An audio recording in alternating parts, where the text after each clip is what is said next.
Hi అండి, అందరికీ నమస్తే. నా రాక్షసుడు పార్ట్ 58. ఇక స్టోరీ చూసేద్దాం. సెక్యూరిటీలో మేడం గుడికి వెళ్తున్నారు.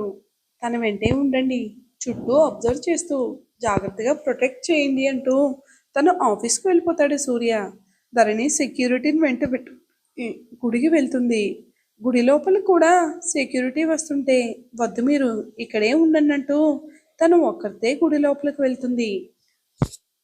అప్పుడే దేవుని దర్శనం చేసుకుని బయటకు వస్తున్న సోనాకి లోపలికి వస్తున్న ధరణి కనిపిస్తుంది. ధరణిని చూడగానే సోనాకి ఎక్కడలేని కోపం అంతా ఒక్కసారిగా ఆమె మొహంలో వచ్చి చేరుతుంది. సోనా మనసులో, దీనివల్లే ఎప్పుడూ ఒక మాట కూడా అనని నా ఆకాష్ నన్ను క్యారెక్టర్ లేని దానిలా నీచంగా మాట్లాడాడు. అబ్బో, నా ఆకాశట, చూద్దాం ఏం జరుగుతుందో తర్వాత. దీనివల్లే వాడు పిచ్చివాడిలా ప్రవర్తిస్తూ ఎప్పుడు చీమకు కూడా హాని చేయనివాడు. నా ఆకాష్ ఒక మనిషి ప్రాణం తీయడానికి కూడా వెనకాడడం లేదు. అంటే ఎప్పుడూ నవ్వుతూ అందరినీ నవ్విస్తూ ఉండే నా ఆకాష్ ఇప్పుడు ఒక తాగుబోతులా తయారయ్యి మొహం మీద చిరునవ్వు లేకుండా క్రూరంగా తయారయ్యాడు.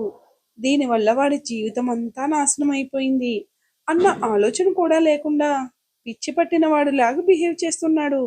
దీనివల్లే ఒక నిండు ప్రాణాలు బలి కాబోతున్నాయి అంతా. దీనివల్లే అనుకుని కోపంగా ధరణి దగ్గరకు వెళ్తుంది సోనా. కోపంగా ధరణి దగ్గరకు వెళ్ళిన సోనా ఆమె చేయి పట్టుకుని ఒక పక్కకు లాక్కుని వెళ్తుంది ఎవరూ లేని చోటకి. సోనా ఎవరో ధరణికి తెలీదు.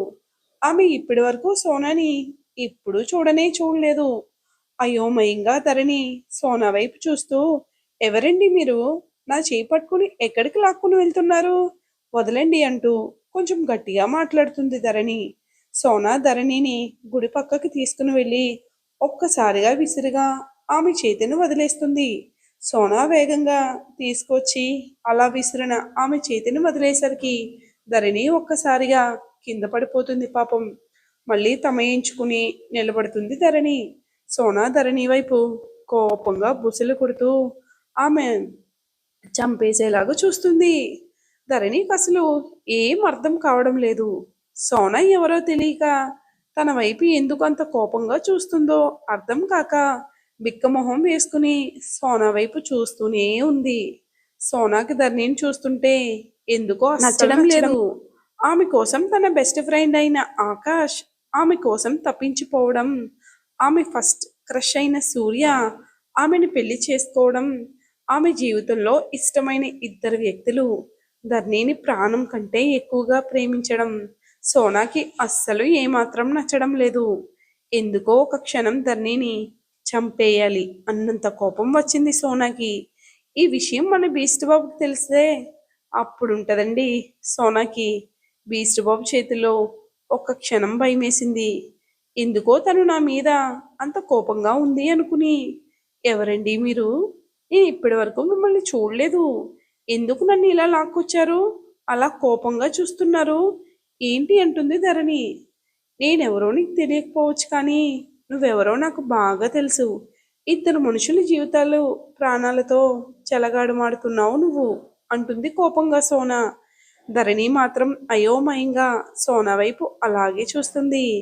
నీ వల్ల ఒకరు ప్రాణాలు తీయడానికి సిద్ధమవుతున్నారు, ఇంకొకరు ప్రాణం కోల్పోవడానికి సిద్ధంగా ఉన్నారు.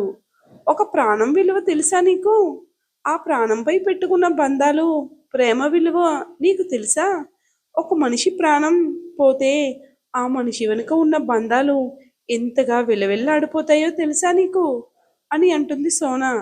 సోనా చిన్నగా నవ్వి, నిన్ను అడుగుతున్నాను చూడు, బంధాల గురించి.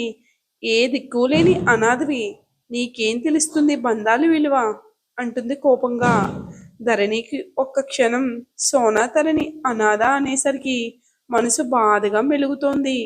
మళ్ళీ తనే ఇది నిజమేగా అనుకుని ధరణికి సోనా ఏం మాట్లాడుతుందో ఒక ముక్క కూడా అర్థం కాక, మీరు పొరపడుతున్నారు, మీరు ఏం మాట్లాడుతున్నారో నాకు అర్థం కావడం లేదు, మీరు అనుకున్న మనిషిని నేను కాదేమో అంటూ సోనాని దాటుకుని వెళ్ళాలనుకుంటుంది ధరణి.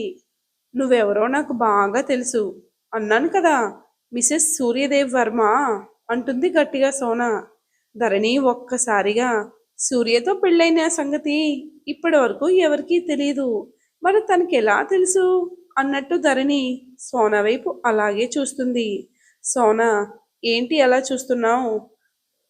సూర్యకి నీకు పెళ్ళైన సంగతి నాకెలా తెలుసు అనుకుంటున్నావా? నాకు అన్నీ తెలుసు. ఏం తెలియడం లేదు. నీ వల్ల ఇద్దరి జీవితాలు నాశనం అవుతున్నాయి అంటుంది సోనా.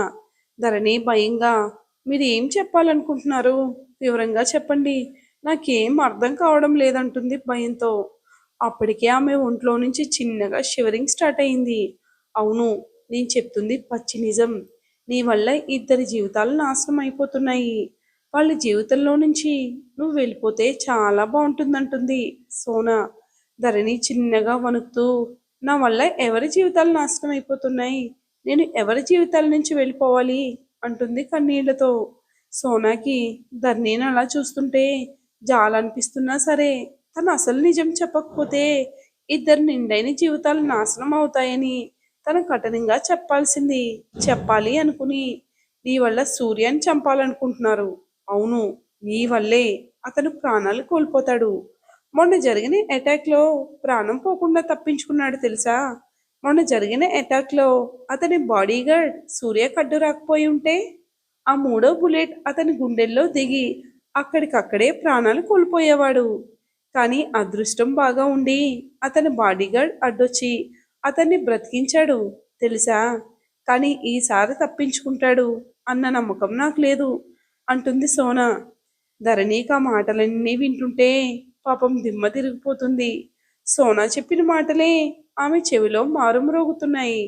అతని బాడీగార్డ్ అతనికి అడ్డు రాకపోయి ఉంటే సూర్య ప్రాణాలు కోల్పోయేవాడు అన్న మాటలకు ఆమెకు అసలు నిలవనివ్వడం లేదు. ఆ మాటలు తను నష్టజాతకురాలని, తన వల్ల సూర్యకి ఏమీ కాకూడదని ప్రతిరోజు అసలే భయంతో బ్రతుకుతున్న ధరణికి ఇప్పుడు తన వల్లే చావంచుల వరకు వెళ్ళి తిరిగి వచ్చాడని తెలుస్తుంటే ఆమె ఇంకా ఎందుకు బ్రతుకున్నానో ఈ మాట విని అనిపిస్తుంది పాపం. ధరణి తల పట్టుకుని ఏడుస్తూ, కన్నయ్య, నా వల్ల ఈ ప్రాణాలు పోవడం ఏంటి? నా వల్ల ఒకరు చావు అంచుల వరకు వెళ్ళి రావచ్చావా? హా అంటూ గట్టిగా ఏడుస్తుంది పాపం ధరణి. ఆమె గుండె లోపల ఎవరో చేతిని గెలికేసినట్టు నొప్పిగా అనిపిస్తుంది ధరణికి. అసలు నా వల్ల కన్నయ్య ప్రాణాలు పోవడం ఏంటి అని కంటికి నీరు అడ్డు లేకుండా పోయింది. తనకి సూర్యకి పెళ్ళైనప్పటి నుంచి తను ఏదో భయంతో బ్రతుకుతుందో ఆ భయమే ఇప్పుడు నిజమని తెలుస్తుంటే ఆమె ఇప్పటికిప్పుడే తన గుండె పగిలిపోయి చచ్చిపోతే బాగుండనిపిస్తుంది పాపం. సోనాకి ధరణి అలా వణికిపోతూ ఏడుస్తూ ఉంటే ఆమెకు ధరణి ఈ విషయం చెప్పి ఏమైనా తప్పు చేస్తున్నానా అనిపించింది సోనాకి. మళ్ళీ వెంటనే ఆకాష్ పరిస్థితి గుర్తొచ్చి, లేదు, నేను చేస్తుంది కరెక్టే అని. అవును ధరణి, నువ్వు సూర్య జీవితంలో ఉండడం వల్ల అతని ప్రాణానికి ప్రమాదం. ఏ క్షణంలో అతని ప్రాణాలు కోల్పోతాడో తెలియదంటుంది. ధరణి గట్టిగా ఏడుస్తూ ఆమెకు నిలబడ్డానికి కూడా ఓపిక లేనట్టు అలాగే కింద నేల మీద కూర్చుని పోయింది. నా వల్ల నా కన్నయ్య ప్రాణాలు ఎందుకు పోతాయి? అసలు నా వల్ల నా కన్నయ్యను ఎవరు చంపాలనుకుంటున్నారు అంటూ వణికే గొంతుతో సోనా వైపు చూస్తూ అడుగుతుంది ధరణి. సోనాకి ఆకాష్ గురించి ధరణి చెప్తే మళ్ళీ తను ఎక్కడ సూర్యకి చెప్తుందేమో అని. సూర్యకి తెలిస్తే అతని భార్యను కోరుకుంటున్న ఆకాష్ ఈ ప్రాణాలతో ఉంచడని బాగా తెలుసు. నేను అదంతా వివరంగా చెప్పలేనని. ధరణి, నువ్వు మాత్రం సూర్య జీవితంలో ఉంటే అతని ప్రాణాలు ఏ క్షణమైనా పోవచ్చు. ఇంతకు మించి నన్ను ఏమీ అడగద్దు, నేను చెప్పను. నువ్వు ఎంత త్వరగా వీలైతే అంత త్వరగా సూర్య నుంచి, అతని జీవితంలో నుంచి ఎవరికీ కనిపించినంత దూరంగా వెళ్ళిపోతే అందరి జీవితాలు బాగుంటాయని అక్కడి నుంచి వెళ్ళిపోతుంది సోనా. ధరణికి అసలు ఏం అర్థం కావడం లేదు. ఆమె మెదడు నీ వల్ల సూర్య ప్రాణాలు ఒకసారి పోయి మళ్ళీ వెనక్కి తిరిగి వచ్చాయి, ఈసారి ఖచ్చితంగా సూర్య ప్రాణాలు పోతాయి అన్న దగ్గరే ఆగిపోయింది పాపం. మన ధరణి భయపడి ఎలాంటి డిసిషన్ తీసుకుంటుందో నెక్స్ట్ వీడియోలో తప్పక చూద్దాం. వీడియో కనుక నచ్చినట్లయితే తప్పకుండా లైక్ చేసి సబ్స్క్రైబ్ చేసి కొంచెం సపోర్ట్ ఇస్తారని కోరుకుంటున్నాను. Thanks for watching.